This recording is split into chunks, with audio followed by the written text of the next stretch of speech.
buenos días. Son las 6 de la madrugada, 40 segundos. Mucha atención. Estados Unidos está informando esta mañana de viernes que el software espía Pegasus fue comprado con su plata, fue donado por el gobierno norteamericano para luchar contra el narcotráfico.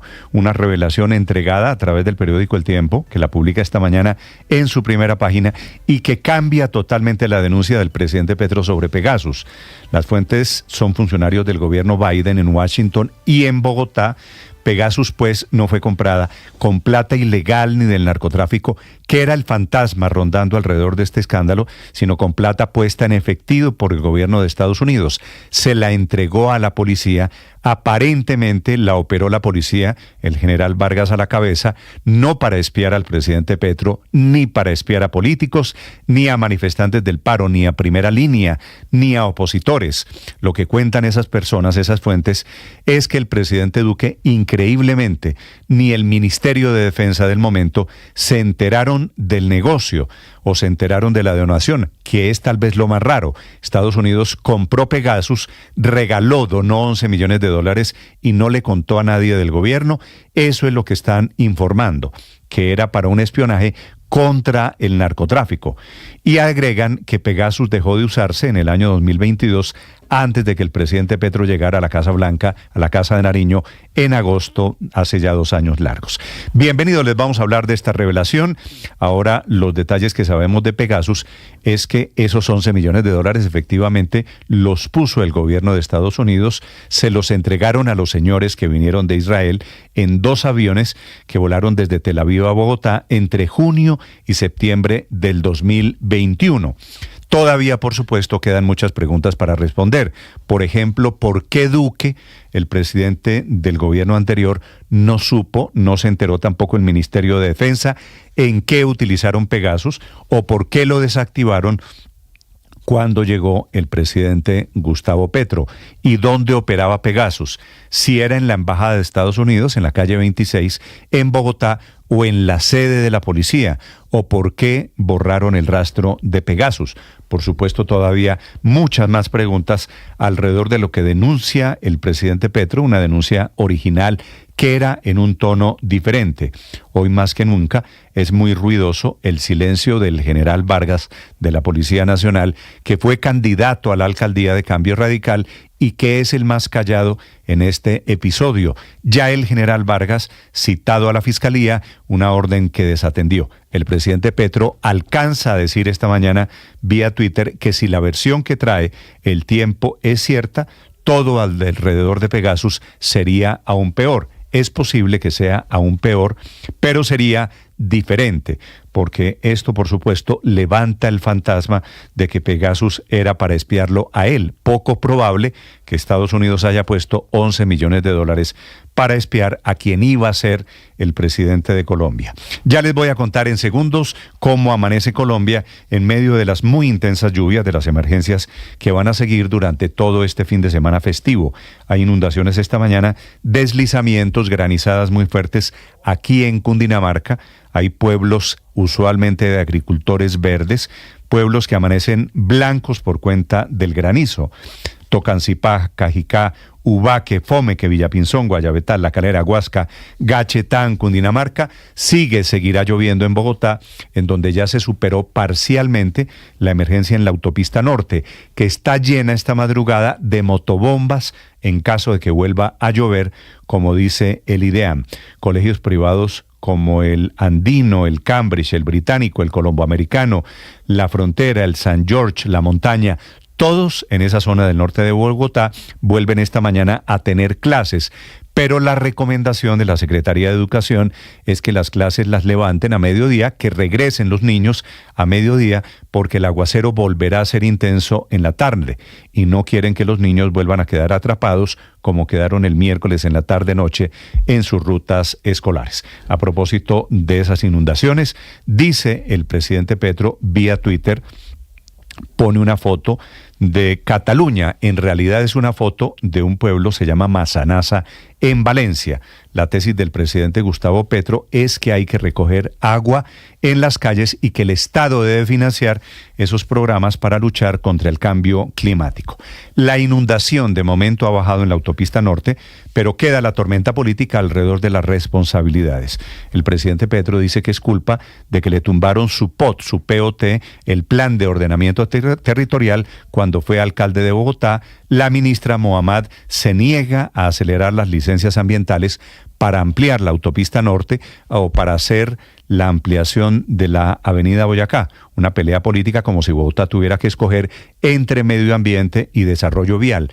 Este debate ya fue zanjado en buena parte del mundo. Nosotros estamos todavía en la tontería. En buena parte del mundo hubieran construido una autopista elevada para superar los problemas ambientales, o hubieran desarrollado obras sin necesidad de dañar el medio ambiente. Nosotros estamos en Bogotá en esa tormenta y en la etapa de sacar la lengua, adjudicándole responsabilidades a los demás. Estos políticos, si se pregunta el presidente Petro, ¿qué estarán pensando los niños? La respuesta es: los políticos, usted, todos los demás no han sido capaces de sacar las obras adelante. También está lloviendo esta mañana en Santander, hay emergencias en La Guajira, y está lloviznando en Medellín, que fue la otra ciudad en la que ayer un aguacero con granizo y con rayos provocó inundaciones y caída de árboles.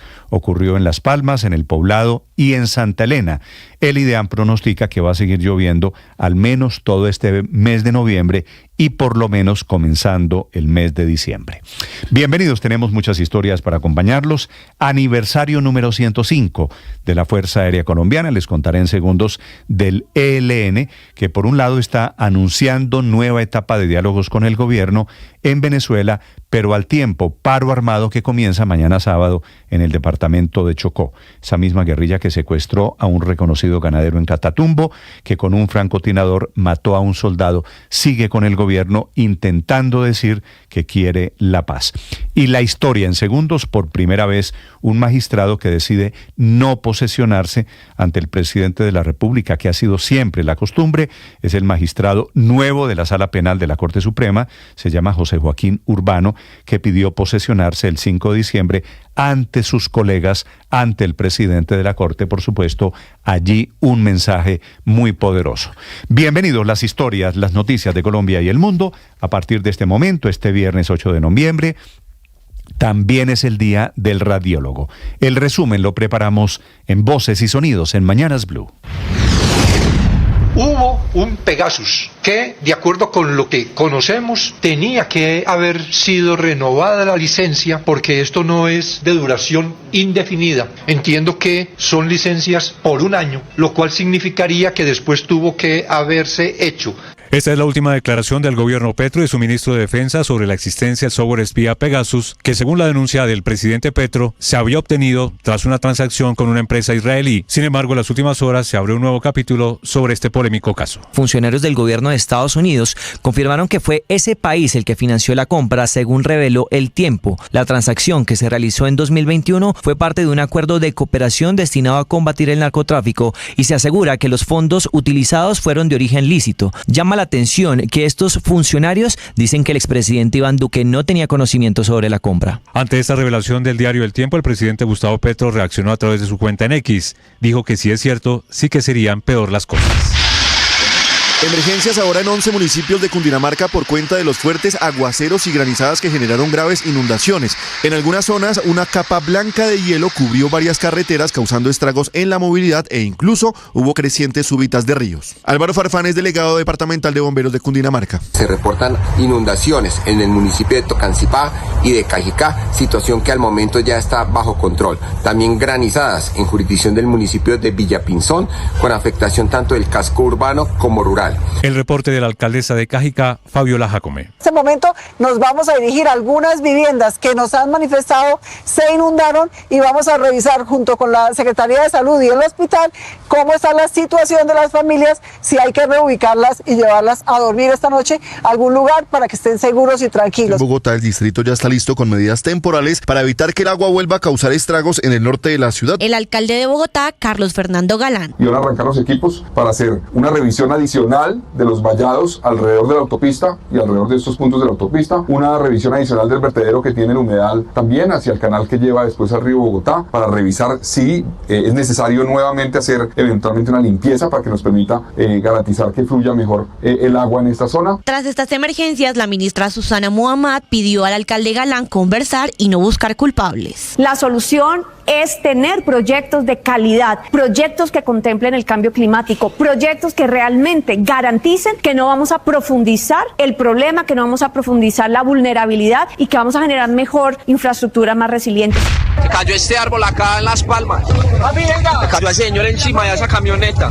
Ya todo eso, vea. En Medellín, un gigantesco árbol cayó encima de un vehículo en la avenida Las Palmas. Un hombre que caminaba por el andén resultó lesionado. Jaime Enrique Gómez Zapata, subdirector de manejo de desastres del DAGRED. Principalmente tuvimos casos de caída de árboles. Tuvimos 8 casos donde se ven involucrados 3 vehículos. Por otra parte, en 5 municipios de Chocó hay 15.000 damnificados. El Baudó y el San Juan se desbordaron y la Alta Guajira permanece aislada por cuenta de las inundaciones. Odacir Ospino, secretario de gobierno de ese municipio, habló de unas 80 familias damnificadas, cultivos perdidos y familias enteras que lo perdieron todo. Convocamos el comité de riesgo, ya estamos trabajando en la propuesta al comité de riesgo para declarar nosotros también la emergencia por inundación en el municipio de Huila. Entre tanto, en Barranquilla, la Secretaría de Tránsito debió desviar el tráfico para evitar que vehículos fueran arrastrados por el arroyo de la calle 85. El desbordamiento de los ríos Cáchira y la quebrada San Miguel tras fuertes lluvias desde hace más de 10 horas afectan en este momento la movilidad en los municipios de Cáchira, La Esperanza y El Playón, en límites entre norte de Santander y Santander, porque la fuerza de las aguas destruyeron varios tramos de 2 vías en el corregimiento La Vega. Esteban Gómez, director de gestión de riesgo del municipio de Cáchira. Reiteramos a la comunidad tener mucha precaución, mucho cuidado, esperar que se normalice el cauce para poder transitar. Le reiteramos a la comunidad de La Vega y a la parte baja que tengan cuidado y precaución en esta temporada de lluvias.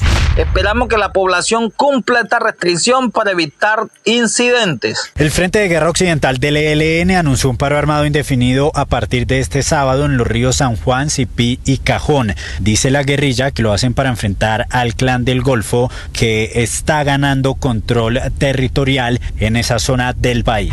El ELN sería el responsable del secuestro de Cristian Serrano, un reconocido ganadero del sur del Cesar, interceptado por hombres armados cuando llegaba a su finca en zona rural de Río de Oro. Este hecho se suma al asesinato de los patrulleros Duván Perdomo en norte de Santander y de Cristian Ospina en Cali. También el ejército y la policía fueron atacados en 2 hechos con drones y granadas en Jamundí-Valle y en Patía, Cauca, dejando un uniformado herido. Olmedo López y Sneider Pinilla, procesados y considerados como principales testigos en el entramado de corrupción en la Unidad Nacional de Gestión del Riesgo, no aceptaron el delito de contrato sin cumplimiento de requisitos legales que les imputó la Fiscalía General de la Nación. ¿Se acepta o no acepta los cargos? Señor juez, no acepto. Gracias. Procede esta presidencia a preguntarle al señor Sneider Augusto Pinilla Álvarez si acepta o no acepta los cargos formulados. Su señoría, yo me encuentro en este momento adelantando un principio de oportunidad con la Fiscalía Novena ante la Corte Suprema de Justicia. Por tal razón, no acepto cargos, su señoría. El presidente Gustavo Petro entregó el balance de lo que dejó la COP16 en Cali. El mandatario defendió nuevamente lo que significó para el país y para el mundo entero la realización del mayor evento de biodiversidad en Colombia. Quienes decían que era un evento más, pues se equivocaron completamente. No están conociendo el mundo, no están reconociendo las realidades de la humanidad y de cómo Colombia se ha venido posicionando, es un proceso, como una vanguardia de la humanidad en las materias fundamentales. Por primera vez, un nuevo magistrado no se posesionará ante el presidente de la República como siempre se venía realizando. El elegido magistrado de la Sala Plena, José Joaquín Urbano, le pidió a la Corte Suprema posesionarse ante la misma corporación. La Sala Plena autorizó la solicitud ya que existe una norma que por primera vez se va a aplicar que señala que los jueces no pueden quedar limitados a posesionarse únicamente ante el presidente de la República, ya que se señala que lo podrán hacer ante la misma corporación o ante notario.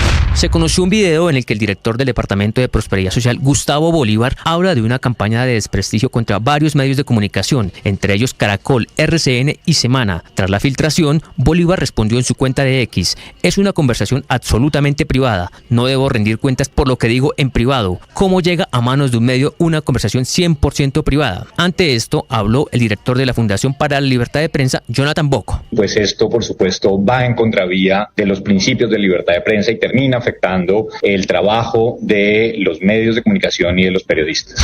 El presidente Biden se dirigió en un discurso a los estadounidenses tras la derrota de su partido en las elecciones. El presidente llamó a la unidad de la nación y prometió una transición pacífica del poder. Cumpliré mi juramento y honraré la Constitución. El 20 de enero tendremos una transferencia pacífica del poder aquí en Estados Unidos. Entre tanto, el presidente electo Trump ya hizo su primer nombramiento. Se trata de su jefa de gabinete, Susie Wiles, una de sus asesoras durante la campaña.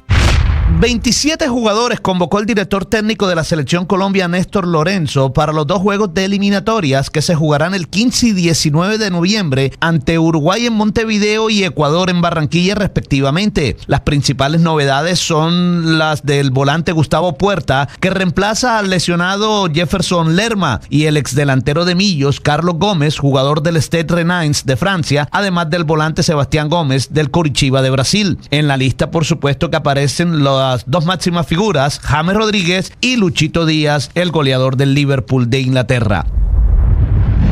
Estás escuchando Blue Radio.